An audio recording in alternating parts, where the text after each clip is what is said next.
அனைவருக்கும் வணக்கம்.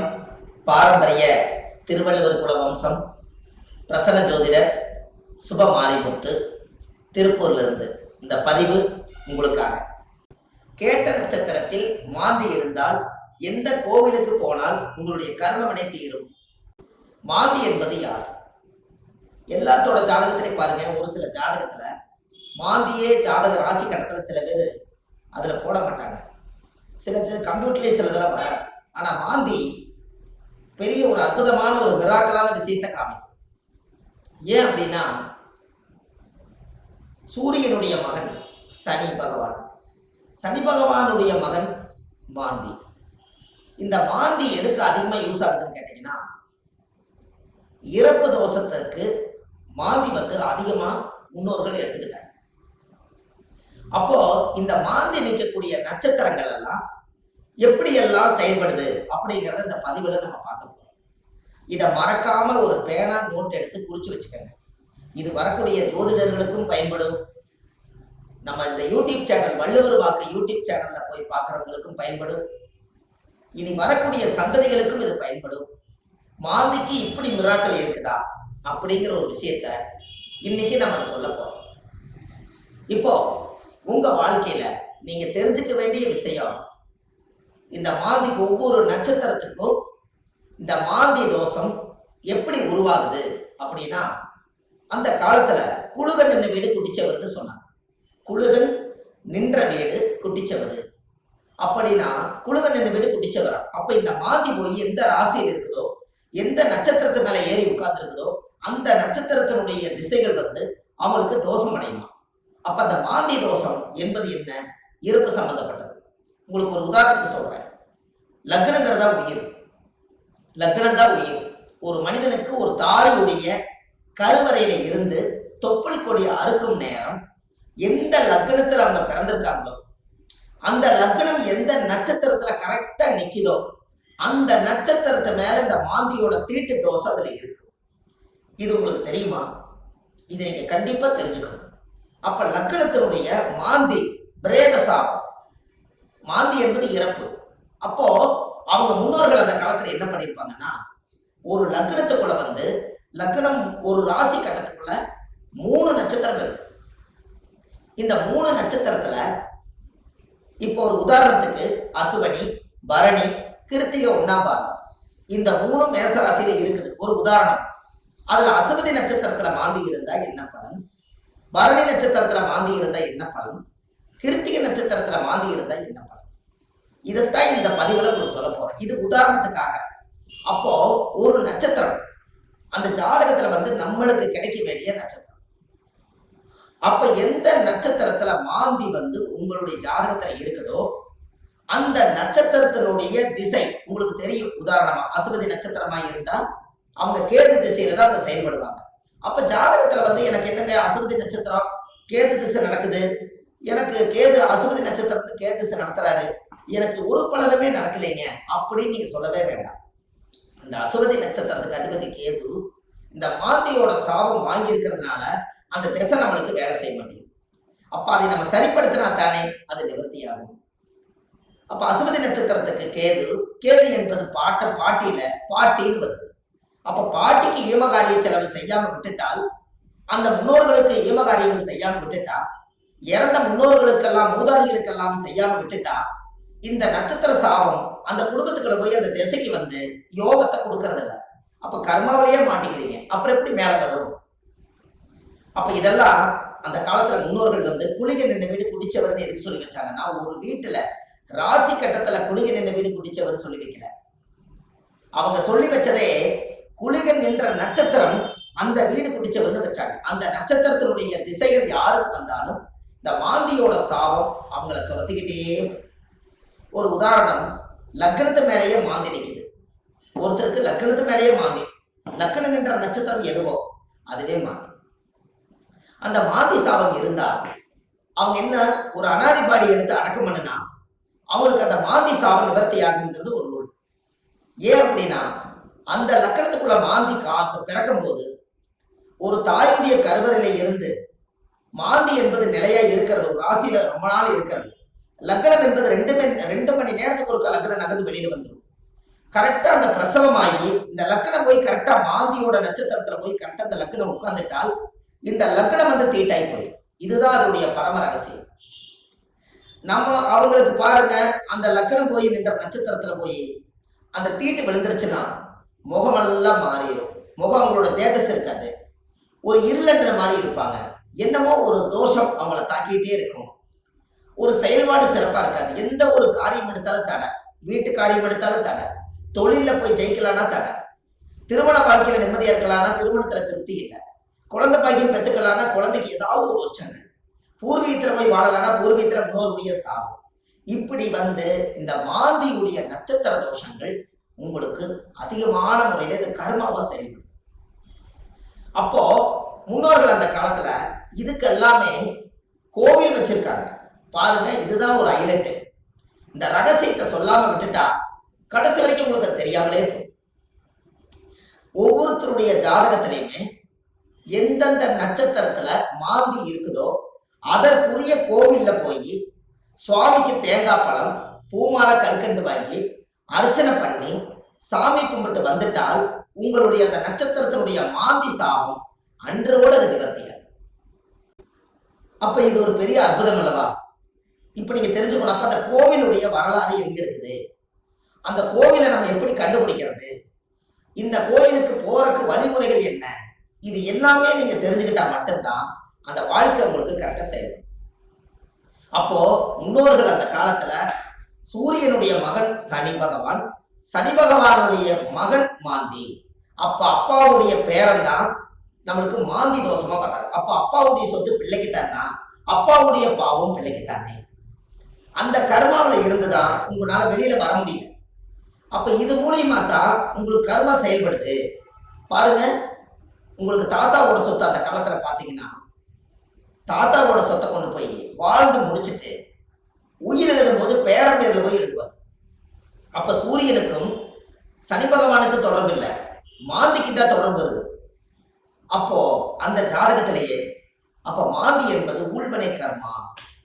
மாந்தி என்பது முன்னோர்களுக்கு திதி கொடுக்காம விட்டுட்டீங்கன்னா அது நட்சத்திரத்தினுடைய மாந்தி போய் அந்த தோஷம் அடைஞ்சிடும். அந்த திசைகள்ல நம்மளுக்கு சரியான பிரச்சனைகள் வந்து எல்லா கோயிலுக்கும் போயிட்டு வந்துட்டுங்க, எல்லா பூஜையும் பண்ணிட்டு வந்துட்டேன், எல்லா பரிகாரங்களும் சொன்னதெல்லாம் செய்திருக்கேன். ஆனா ஏன் எனக்கு வந்து ஒவ்வொரு நாளும் பலாபலம் மாறி வருது, எனக்கு எதுவுமே நடக்கலையே, இப்படி ஒரு கேள்வி பிறக்குது. அப்ப அந்த ஜாதகத்தை வாங்கி பார்த்தா நீங்க என்ன நட்சத்திரத்துல திசை நடக்குதுன்னு கேட்டா எனக்கு ஒரு நட்சத்திரம் அஸ்வினியில திசை நடக்குது, எனக்கு கேது திசை நடக்குதுங்க. கேது அது மாந்தியோட நட்சத்திரம், அஸ்வினியில இருந்து நிற்கும். அப்போ இப்படித்தான் ஒவ்வொருத்தருடைய நட்சத்திரத்தையும் இந்த மாந்தி லாக் பண்ணி வச்சிருக்கு.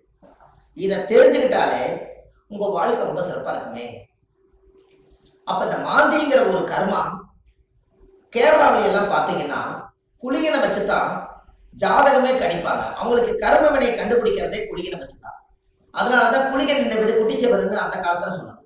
கேரளாவில் பிரசன்னம் பார்த்தாங்கன்னா குளிகை தோஷம் இருக்குதுங்கிறத அவங்க அதை தெளிவா சொல்லுவாங்க. அப்ப அதை சொல்லி முதல் முன்னோர்களுடைய கர்மாவை நிவர்த்தி செய்துட்டா நீங்க இந்த பூமியில பிறக்கும் போது கொண்டு வந்த யோகம் வேலை செய்யுங்கிறது ஒரு ரூல் உண்டு. அது அந்த காலத்துல இருந்தே இருக்கு. நாம நல்லா யோசிச்சு பாருங்க, நம்ம போன ஜென்மத்துல செய்த பாவங்கள் இந்த ஜென்மத்துல கிரக அமைப்போட இருந்து நான் ஏதாவது ஒரு கஷ்டமா தான் நம்ம என்ன சொல்றோம், போன ஜென்மத்துல நான் என்ன பாவம் செஞ்சேன்னு எனக்கு தெரியலீங்க, ஆனா இந்த ஜென்மத்துல நான் ரொம்ப கஷ்டப்பட்டு போயிட்டேன், ஒரு காலம் கெட்டால் ஒரு காலம் நான் நல்லா இருக்கணும், நான் சம்பாதிச்சதுலயும் நிம்மதி இல்லை, வாழ்க்கையிலேயே எனக்கு நிம்மதி இல்லை, குழந்தை பெற்று பார்த்தா அது நிம்மதி இல்லை, கணவன் மனைவியோட வாழ்ந்து பார்த்தா அதுலேயே நிம்மதி இல்லை, எனக்கு இந்த ஜாதகத்துல ஏன் தான் நான் அந்த பிறப்பு வாங்கி வந்தேன்னு எனக்கும் தெரியல, அப்ப நான் எப்பதான் நான் நல்லா இருப்பேன் அப்படின்னு ஒரு கேள்வி பிறக்குது.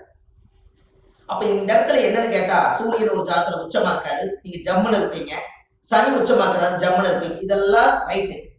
ஆனால் இந்த கர்ம வினைங்கிறது ஒண்ணு என்னன்னா தாயுடைய கருவறையில இருந்து தொப்புள் கொடி அறுக்கும் போதே இந்த பிரபஞ்சம் கொடுக்கக்கூடிய அந்த கர்மா தோஷம் தான் அந்த லக்ன தோஷமோ இந்த நட்சத்திரத்தினுடைய மாந்தி தோஷம். அப்போ ஒவ்வொரு நட்சத்திரக்காரர்களுக்கும் மாந்தி எந்த நட்சத்திரத்துல இருக்குதோ அதுக்குரிய கோயிலுக்கு போயிட்டு வந்தீங்கன்னா கண்டிப்பா உங்க லைஃப்ல ஒரு மாற்றம் ஏற்படும்.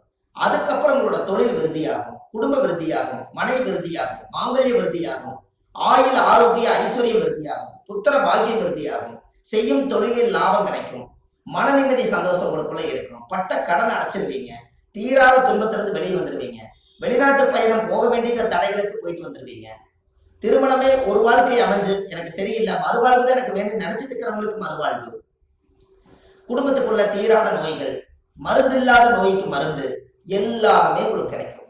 அதுக்கு நீங்க என்ன பண்ணணும், உங்க ஜாதகத்தை நீங்க நல்லா எடுங்க. ஜாதகத்தை எடுத்து உங்க ஜாதகத்துல மாந்தி சாரமாகாத கிரகம் சோரம் போய் விடுமா, மாந்தி எந்த நட்சத்திரத்துல இருக்குதோ அந்த நட்சத்திரம் எதுன்னு பாருங்க. அந்த நட்சத்திர கோயிலுக்கு கரெக்டா நீங்க போயிட்டு வாங்க. உங்களுக்கு அந்த மாந்தி நின்ற நட்சத்திர தோஷம் நிவர்த்தியானால் உங்களுக்கு நடக்கிற குடும்பத்துல எல்லாம் நல்லா. அப்போ இந்த ஜாதகத்துல இவ்வளவு பெரிய ரகசியத்தை நிவர்த்தி பண்ணலைன்னா அது முடக்கு மாதிரி அப்படியே முடங்கி போயிடும். இதனாலதான் அந்த ஜாதகத்துல அந்த காலத்திலேயே இந்த விஷயத்த சொல்லி வச்சாங்க. இது இன்னைக்கு தான் அது வெளியில வருது, இருந்தாலும் பரவாயில்ல. இதுக்கு மேலே அது வெளியில வரலைன்னா கடைசி வரைக்கும் இந்த ரகசியம் தெரியாமலே. இப்ப ஜாதகத்துல நீங்க கண்டிப்பா தெரிஞ்சுக்க வேண்டிய விஷயம் இருக்குதா இல்லையா? உங்க முன்னோர்களுடைய கர்மாவை தான் நீங்க சுமந்துட்டு இருக்கிறீங்க. அதை இறக்கி வச்சுட்டாலே உங்க ஜாதகத்துல இருக்கிற யோகம் கட்டாயம் வேலை செய்யும் அல்லவா? ஒவ்வொருத்தரும் மனசுக்குள்ள நம்ம எதோ சம்மந்தம் இல்லாத உள்ளத்துக்குள்ள எதையாவது ஒரு மனசுக்குள்ள போட்டு பரட்டிட்டே இருக்கிறோம். என்னைக்குத்தான் நம்ம இந்த மனசுல இருந்து ரிலீஸ் ஆயிடுவோம் அப்படிங்கிற உள்ளம் ஒவ்வொரு நாளும் துடிக்குது. அதுக்கு எங்க தப்பு நடக்குதுன்னு நம்மளுக்கு தெரியணும் அல்லவா? திசை அடிப்படையில பார்த்தா எனக்கு திசை நல்லா இருக்குதுன்னு சொல்றாங்க, ஆனா மனசு சரியில்லை. நட்சத்திர அடிப்படையில பார்த்தா எனக்கு இந்த நட்சத்திரங்க, ஆனா இந்த வரைக்கும் நான் நல்லா வாழல. லக்கணம் நல்ல லக்கணத்துலதான் பிறந்திருக்குன்னு சொல்றாங்க, ஆனா லக்கண பிறப்புல நான் நல்லா வாழல. 9 கிரகங்களும் சரியான இடத்துல அமைஞ்சிருக்குதுன்னு சொல்லியிருக்காங்க, ஆனா இது வரைக்கும் எனக்கு 9 கிரகத்தினுடைய சூட்சமத்தினால நான் திருப்தி அடையல. அப்ப நானே கையூனி கரணம் பாஞ்சு வாழ்க்கையில வெளியே சொல்லாம ஒரு கௌரவத்துக்காக வாழ்ந்துட்டு இருக்கிறேன். நான் என்னைக்குத்தான் உண்மையா வாழுவேன்? இப்படிங்கிற கேள்வி ஜோதிடம் பார்க்க ஒவ்வொருத்தர்களுடைய உள்ளத்திலே துடிக்குது. அப்ப இந்த வாழ்க்கைக்கெல்லாம் மாந்தி தான் பிரதான தோஷம், அதுதான் ஊழ்வினை தோஷம், அதுதான் கர்மவினை தோஷம். முடக்கு தோஷத்துக்கு அப்பாற்பட்டு 100 விதமான தோஷத்துக்கு ஒரே தோஷம் மாந்தி தோஷம். இந்த இறப்புக்கு மட்டும் ஒரு பெரிய தோஷம் என்னன்னா மாந்தி தான் இறப்பு. உங்களுக்கு ஒண்ணு தெரியுமா? குளிகை காலத்துல சொல்லுவாங்க, ஒரு குளிகை காலத்துல ஒரு விஷயத்த செஞ்சா திரும்ப திரும்ப செஞ்சுக்கிட்டே இருப்பாங்கம்பாங்க. அப்ப நல்லது செஞ்சாலும் திரும்ப திரும்ப வரும், கெடுதல் செஞ்சாலும் திரும்ப திரும்ப வருமா? அப்ப குளிகை நேரத்துலதான் எதை செய்யணும்னு அந்த காலத்துல முன்னோர்கள் அதை யோசிச்சு வச்சிருக்காங்கல்ல. இது எல்லாம் தான் உலகத்துல இருக்கு. நீங்க போங்க, வள்ளுவர் வாக்குன்னு யூடியூப் சேனல்ல போனீங்கன்னா இது போல ஆயிரக்கணக்கான பரிகாரத்தை நிறைய கொடுத்துருக்கேன். கண்டிப்பா இதெல்லாம் நீங்க தெரிஞ்சுக்கணும். ஏன்னா அந்த மாந்தியோட சாபத்தை தீர்த்துட்டாலே உங்க வாழ்க்கையில ஒரு அஸ்வமேத யாகம் நடத்துறதுக்கு சமம் கொடுக்கும். எப்படி ஒரு பிரமாதமான ஒரு பிறப்புன்னு பாருங்க. அப்ப இந்த கண்டிப்பா உங்களுக்கு இதுக்கு ஒரு தீர்வு வேணும் அல்லவா? அதுக்கு நீங்க முதல் இந்த கோவிலை கண்டுபிடிக்கிறதுக்கு முன்னாடி முதல் நீங்க வீடு வாசல்லாம் வலிச்சு சுத்தப்படுத்திட்டு, இந்த மாந்திக்கு ஏதாவது ஒரு அனாதையா இறந்து போயிருந்தாலும் இல்ல ஒரு இறப்புக்கு நீங்க போனாலும், எங்களோட வாழ்க்கையில மாந்தி தோஷம் பிரேத தோஷம். யாருடைய நட்சத்திரத்துல மாந்தி இருக்கு அந்த நட்சத்திரத்துக்கு பிரேத தோஷம். அதனால இறந்தவங்களுக்கு ஏதாவது ஒரு ரோஜாப்பூ மாலை வாங்கி கொண்டு போய் மாலை போட்டுவாங்க. அப்படி இல்லைன்னா ஒரு வில்வ மாலை வாங்கி கொண்டு போய் போட்டுவாங்க. அதை போட்டுட்டு வீட்டுல மஞ்சள் தண்ணி கல்லுப்பு போட்டு வீடு வாசல்லாம் வலிச்சு நீங்க சுத்தப்படுத்தி உங்க குலதெய்வம் கோயில போய் 11 ரூபாய் காணிக்க, வெத்தலைப்பாக்கு, எலுமிச்சம்பழம் இதை கொண்டு போய் சாமியோட பாதத்துல வச்சு கும்பிட்டுட்டு இந்த மாந்திக்கு உண்டான கோவிலுக்கு நீங்க போயிட்டு வரணும். கேட்ட நட்சத்திரத்தில் மாந்தி இருந்தால் திருமயம் கோட்டையில் பெருமாள் உள்ளது. பெருமாள் கோவிலுக்கு சென்று சுவாமிக்கு தேங்காய் பழம், பூமாலை, கல்கண்டு வாங்கி அர்ச்சனை செய்து மனதார வழிபட்டு வந்தால் உங்களுடைய ஜாதகத்தில் உள்ள ஜென்ம பாவதோஷம் அன்றோடு நிவர்த்தியாகும். அப்ப அந்த கோவிலுக்கு நீங்க போறதுக்கு முன்னாடி இந்த வீடு வாசல்லாம் வலிச்சு நீங்க சுத்தப்படுத்தி, குழந்தை பிறந்த வீடு, வயசுக்கு வந்த வீடு, இறந்த வீடு, இந்த வீட்டுகளுக்கெல்லாம் நீங்க போகாம இந்த பிரேதத்துக்கு நீங்க மாலை போட்டுட்டு 3வது நாள்ல இருந்து ஒரு 3 நாளைக்காவது வீடு வாசல்லாம் வலிச்சு சுத்தப்படுத்தி நான்வெஜ் எதுவுமே யூஸ் பண்ணாம நீங்க பரிசுத்தமா நீங்க இருக்கணும். இருந்துதான் நீங்க அந்த கர்மவினை தீர்க்கக்கூடிய கோயிலுக்கு நீங்க போயிட்டு வர முடியும். நல்லா புரிஞ்சுக்கங்க. இதுல குலதெய்வம் எனக்கு தெரியலீங்கன்னு சொன்னால் உபாசன தெய்வம், நீங்க என்ன இஷ்ட தெய்வத்தை இப்ப வணங்கிட்டு இருக்கிறீங்களோ அந்த தெய்வத்தோட பாதத்துல வெத்தலை வாக்கு, எலுமிச்சம்பழம், பூ, பழம், கனி வச்சு சாமி கும்பிடுங்க. ஒருவேளை எனக்கு உபாசன தெய்வம் தெரியலனா விநாயகர் கோயில வச்சு சாமி கும்பிடுங்க. வினையை தீர்க்கக்கூடியவர் விநாயகர். அப்படி ஒருவேளை எனக்கு விநாயகர் கோயிலும் முடியலனா முருகன் கோயில்ல திருச்செந்தூர் முருகனை நினைச்சுக்கலாம். 6 வடை வீட்டுல எந்த வடை வேணாலும் நீங்க எடுத்துக்கலாம். இப்படி ஏதாவது ஒரு தெய்வாலயத்துல வெத்தலை பாக்கு, 11 ரூபாய் காணிக்க, எலுமிச்சம்பழம். இதை வச்சு நான் இந்த கர்ம வினையை தீர்த்துட்டு வர்றேன். அதை தீர்த்துட்டு வந்ததுக்கு அப்புறம் என்னுடைய வாழ்வாதாரம் நல்லா இருக்குன்னு சொல்லி நீங்க அந்த ஒரு மூல மந்திரத்தை நீங்க ஒரு கோயில்ல போய் சொல்லணும். என்னன்னு சொல்லணும்? முற்பிறவியில செய்த பாவங்கள் என்னோட கர்மாவெல்லாம் தீரணும்னு சொல்லி கோயில்ல நீங்க விளக்கு போட்டு ஒரு 21 முறையாவது அந்த கோயில் முன்னாடி போய் சாமி கிட்ட சொல்லணும். என்னன்னு? முற்பிறவியில செய்த பாவங்கள் எப்பிறவிக்கும் தொடராமல் இருக்க, இப்பிறவியிலேயே என்னுடைய தந்தை வழியில வந்த கர்ம வினைகளும் தாய் வழியில வந்த கர்ம வினைகளும் என்னுடைய இந்த பூர்வ ஜென்மத்துல நான் இந்த பூமியில கொண்டு வந்த கர்ம வினைகளும் இன்றோடு நிவர்த்தி ஆகட்டுன்னு சொல்லி உங்க ஜாதகத்துல இந்த கர்மா தோஷத்தை நீங்க சுத்தப்படுத்தியாச்சுன்னா அன்னையோட உங்க வாழ்க்கை ரொம்ப சிறப்பா இருக்கும். இதை சொல்லி விளக்கு போட்டு சாமி கும்பிட்டு தேங்காய் பழம், பூமாலை, கல்கண்டு வாங்கி அர்ச்சனை பண்ணி சாமி கும்பிட்டு வாங்க. அன்னையோட அது நிவர்த்தி ஆகும். அந்த கோவில் என்னங்கிறது தான் இப்போ உங்களுக்கு சொல்ல போறேன். ஏன்னா இந்த கோயில் நம்ம எப்ப சொல்லணுங்கிற ஒரு விதி இருக்குது. இந்த அர்த்தங்கள் எல்லாம் புரியாம நீங்க கோயிலுக்கு தெரிஞ்சிட்டாலோ கோயிலுக்கு போனாலோ விவரம் பத்தாது. அதனால நீங்க இதை செஞ்சீங்கன்னா உங்க வாழ்க்கை ரொம்ப பிரமாதமா இருக்கும் என்று சொல்லி இந்த ஒவ்வொருத்தரோட வாழ்க்கையிலையுமே இந்த மாந்தி தோஷம் நம்மளை ரொம்ப கடுமையான பாதிப்புல கொண்டு போய் எல்லா மக்களையும் உட்கார வச்சதுனால இந்த மாந்தியிலிருந்து நீங்க விடுதலை ஆயிட்டால் உங்களுக்கு சுதந்திரம் கிடைச்சாச்சு. உங்க ஜாதகத்தினுடைய பிடியிலிருந்து, தோஷத்தினுடைய பிடியிலிருந்து, உங்க வாழ்வாதாரத்தினுடைய பிடியிலிருந்து நீங்க மிகப்பெரிய பிரம்மாண்டமான ஒரு ஆரோக்கியமான வாழ்க்கை வாழுவீங்க. இந்த மாந்தி சாபத்தை நிவர்த்தி பண்ணிட்டு வாங்க. உங்க வாழ்க்கை எப்படி இருக்குதுன்னு மட்டும் பாருங்க. வள்ளுவர் வாக்குன்னு யூடியூப் சேனல்ல போயிட்டு இருக்குது. ஆன்லைன்லயே நம்ம ஜாதகம் பார்க்கறோம். Date of birth, time, place நீங்க கொடுத்தா போதும், ஜாதகத்தை கணிச்சு போன்லயே உங்களுக்கு சொல்லிடுறோம். இதுல உங்க ஜாதகத்துல கீழே போயிட்டு இருக்கிற நம்பருக்கு நீங்க ஒரு முன்பதிவு செய்து வச்சுக்கோங்க. இந்த மாதிரி 1000 பரிகாரங்கள் உங்களுக்கு எளிமையா கொடுத்துருக்கறனால இதை நீங்க ஒரு சப்ஸ்கிரைப் பண்ணுங்க. டெய்லி போடக்கூடிய வீடியோ உங்களுக்கு வந்துடும். அப்ப இந்த ஒரு சூட்சமத்தை இன்னைக்கு இந்த மாந்தி தோஷத்தை நிவர்த்தி பண்றதுக்கு கட்டாயம் உங்களோட வாழ்க்கையில ஒரு மிகப்பெரிய ஒரு மாற்றத்தை நீங்க ஏற்படுத்த போகுது. அப்ப என்னென்ன நட்சத்திரத்துல மாந்தி இருந்தால் இந்த கர்மதோஷம் நீங்கிறத 27 நட்சத்திரத்துக்காரர்களுக்கும் இந்த வீடியோவை நான் உங்களுக்கு பதிவா கொடுக்குறேன்.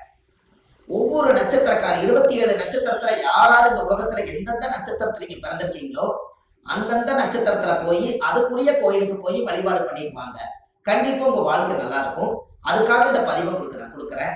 பாரம்பரிய திருவள்ளுவர் குல வம்சம், பிரசன்ன ஜோதிடர் சுப மாரிமுத்து, திருப்பூர்ல இருந்து. நன்றி, வணக்கம்.